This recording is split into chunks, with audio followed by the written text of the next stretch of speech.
Thank you, Madam Chair. And this amendment underscores a bipartisan approach to national security legislation that Republicans and Democrats of the committee have long embraced.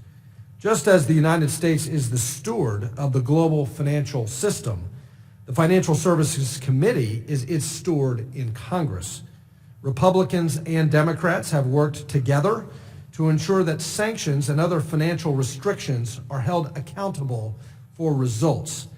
These aren't feel-good measures, and they're not a way just to vent. Can't hear you. Sanctions and financial restrictions are tools to advance our national security interests.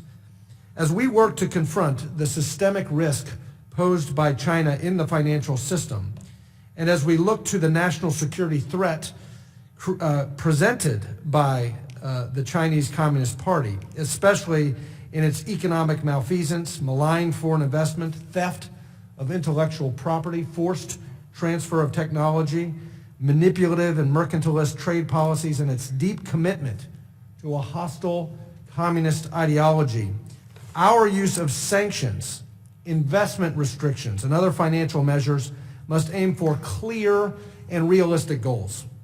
In particular, we should tailor these measures to actually bring about behavioral change by the Chinese Communist Party. That's what this amendment seeks to do. This philosophy has already formed the basis of numerous bipartisan efforts in our committee that have been enacted into law.